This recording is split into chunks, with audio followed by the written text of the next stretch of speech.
ఉషోదయం ప్రేమించు కాపరి ఉషా కిరణాలు ఉదయకాలపు వాక్య భాగమునకు మిమ్మల్ని ఆహ్వానిస్తున్నాం. ప్రార్థన. మమ్మల్ని మిక్కిలిగా ప్రేమిస్తున్న పరలోకపు తండ్రి, ఉదయకాల సమయానికే వందనములు. ఈ ఉదయకాలమున నీ వాక్యము కొరకు వచ్చి ఉన్నాము. మాతో మాట్లాడము.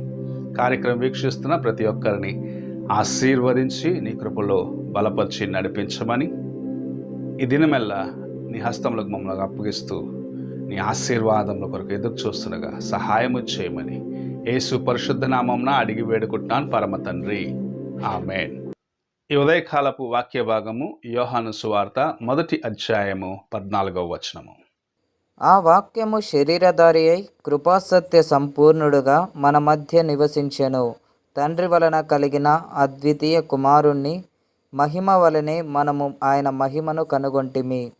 చదవబడిన వాక్య భాగంలో ఆ వాక్యమే శరీరధారి అయి కృపా సత్య సంపూర్ణుడై మన మధ్య నివసించినాడు అన్న కార్యమును చెప్పటం చూడగలం. వాక్యము శరీరధారిగా మారినది మన ప్రభు అయిన యేసుక్రీస్తు ద్వారాగా.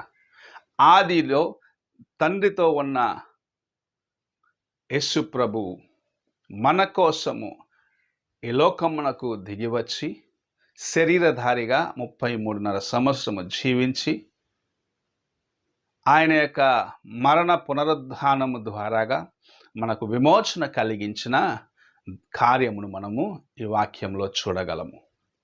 ఆయన కృప, ఆయన సత్యము మనలో లేకపోతే ఈ జీవితంలో మనము దేవుని యొక్క కృపను సంపాదించుకొనలేము. అనేకులు ఆయనను ప్రక్కన పెట్టి ఎన్నో మార్గములో మోక్షము సంపాదించుకోవాలి, మోక్షము చేరాలని ప్రయత్నిస్తూ ఉన్నారు. అయితే మోక్ష మార్గము, మోక్షానికి తీసుకువెళ్ళేదానికి, దేవుని సన్నిధికి, పరలోక రాజ్యమునకు తీసుకొని వెళ్ళేదానికి ఆయనే మార్గము అని తెలుసుకోలేకపోతున్నారు. ఈ ఉదయకాల సమయమున ప్రభువు ఎందుకు ఈ లోకమునకు వచ్చినాడు అని మనం ప్రశ్నించుకోవాలి. ఈ లోకములో నీవు మాత్రమే మిగిలిపోయినను సరే, నీవు మాత్రమే ఉన్నాను సరే, నిన్ను ప్రేమించి ప్రభువు తన ప్రాణమును ఇచ్చేవాడు. ఆయన ప్రతి ఒక్కరిని ప్రేమించినాడు. సకల మానవ కోటిని ప్రేమించి ఈ భూమికి దిగివచ్చి తన్ను తాను రిక్తునిగా చేసుకొని తన యొక్క రక్తము చేత విమోచన కలిగించడానికి ప్రభువు ఈ భూమిపైన జన్మించిన దినములను మనము ఈ దినములలో జ్ఞాపకం చేసుకుంటున్నాం. అయితే ప్రభు వచ్చినది సంబరము చేసుకుంటున్నామే కానీ ఆయన శరీరధారిగా మన మధ్య నివసించి మనకు విమోచన కలిగించినాడన్న కార్యమును మర్చిపోతూ ఉన్నాం. ప్రభు ఈ ఉదయకాల సమయంలో ఆ కార్యమును జ్ఞాపకం చేస్తూ ఉన్నాడు. నీ కోసము ఆయన దిగి వచ్చినాడు, నీ కోసము ఆయన సమస్తమును చేసినాడు. నిన్ను తండ్రి రాజ్యమునకు చేర్చేదానికి, నీకు తన యొక్క కృపనిచ్చేదానికి, తన సత్యములో నిన్ను నింపేదానికి, నిత్య రాజ్యంలోకి నేను తీసుకొని వెళ్ళేదానికి ఆశ కలిగిన వాడిగా ప్రభు ఈ లోకమునకు వచ్చినాడు. నీవు ఆయన వైపు చూడాలి, నీవు ఆయనకు చేరువవ్వాలని ప్రభు ఆశిస్తూ ఉదయకాల సమయంలో మాట్లాడుచున్నాడు. ఈ లోకంలో ఉన్న కార్యములు తాత్కాలికమైనవి.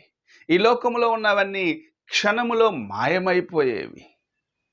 అంతలో కనబడి అంతలో మాయమయ్యే ఆవిరి వంటి కార్యములను చూస్తూ సంబరపడిపోతూ శాశ్వతమైన దేవుని రాజ్యమును మర్చిపోకుండా ఉండాలని ప్రభు ఈ ఉదయకాల సమయంలో మనతో మాట్లాడుచు ఉన్నాడు.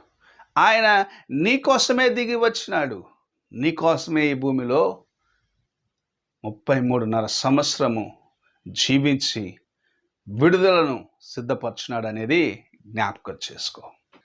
ఎందరో పుణ్యక్షేత్రాలకు వెళ్తే బాగైపోతావు అని నీకు ఉపదేశములు చేస్తూ ఉంటారు. ఈ దినములలో పుణ్యక్షేత్రంలో ఎవరు ఉంటున్నారు ఎక్కువ అని చూసినట్లయితే తమ యొక్క సమస్యల నుండి పారిపోయి వాటిని ఎలా ఎదుర్కోవాలని తెలియక సతమతమైపోతూ చివరికి మేము సాధులమైపోయాం, మేము ఇలాగూ మోక్షం కోసం ఎదుక్కుంటే ఇలాగ వచ్చేసామని చెప్పుకునేవారు అధికంగా ఉన్నారు. అయితే ప్రభు మనల్ని ఎక్కడున్నామో అక్కడే మనకు సమాధానం ఇచ్చేవాడిగా, సమస్యలను ఎదుర్కొనేదానికి తన కృపనిచ్చేవాడిగా, ఆయనలో నడిచేదానికి శక్తినిచ్చేవాడిగా ఉన్నాడని దేవుని యొక్క వాక్యం సెలవిస్తున్నది. అలాంటి దేవుడు శరీరధారిగా మన మధ్యలో నివసించినాడు. ఆయన కృపాసత్య సంపూర్ణుడుగా మన మధ్య నివసించినాడు. మనల్ని ఆశీర్వదించాలని, తండ్రి రాజ్యమునకు చేర్చాలని, తన యొక్క కృపతో నింపాలని ఈ ఉదయకాల సమయంలో మాట్లాడుచూ ఉన్నాడు. నీవు ఎలాగున్నావు? నీ జీవితము ఎలాగున్నది? దేవునికి చేరువయ్యేదానికి ప్రయత్నిస్తున్నావా? ఆయనను నీవు కనుగొన్నావా అని ప్రభు ప్రశ్నిస్తూ ఉన్నాడు. లోకంలో ఉన్న వాటిని చూస్తూ దేవుని పోగొట్టుకున్నావా అని ఒక్కసారి నీవు ప్రశ్నించుకో. లోకంలో ఉన్నవన్నీ మాయ అని జ్ఞాపకం చేసుకో. ప్రసంగి చెప్పిన రీతిగా సూర్యుని క్రింద సమస్తము వ్యర్థము వ్యర్థము వ్యర్థమే అని గ్రహించుకో. అవన్నీ క్షణములో మాయమైపోతాయి. అయితే శాశ్వతమైన ప్రేమను ప్రభువు నీ కోసము తీసుకొని లోకమునకు వచ్చినాడు. ఆ ప్రేమను కనుగొనాలంటే యేసు వైపు చూడు, ఆయన యొక్క కృపను సంపాదించుకో. ప్రార్థన చేసుకుందాం. పరిశుద్ధుడు అయిన యేసయ్య, ఉదయకాల సమయానికై స్తోత్రములు చెల్లించుకుంటూ, తండ్రి, మేము నీ బిడ్డలముగా ఉండినట్లుగా మమ్మల్ని ప్రేమించి ఈ లోకమునకు దిగి వచ్చినావు. నీకు చేరువై తండ్రి, మా యొక్క బలహీనతలన్నింటినీ నాయన విడిచిపెట్టి నీతో నాయన అంతం వరకు జీవించే కృపను అనుగ్రహించమని యేసు పరిశుద్ధ నామమున అడిగి వేడుకుంటున్నాను పరమ తండ్రి. ఆమేన్. తండ్రి అయిన దేవుని ప్రేమ, కుమారుడైన క్రీస్తు కృప, ఆదరణకర్త అయిన పరిశుద్ధాత్మ యొక్క సహవాసము ఇప్పుడును ఎల్లప్పుడూ తోడై ఉండును గాక. ఆమేన్.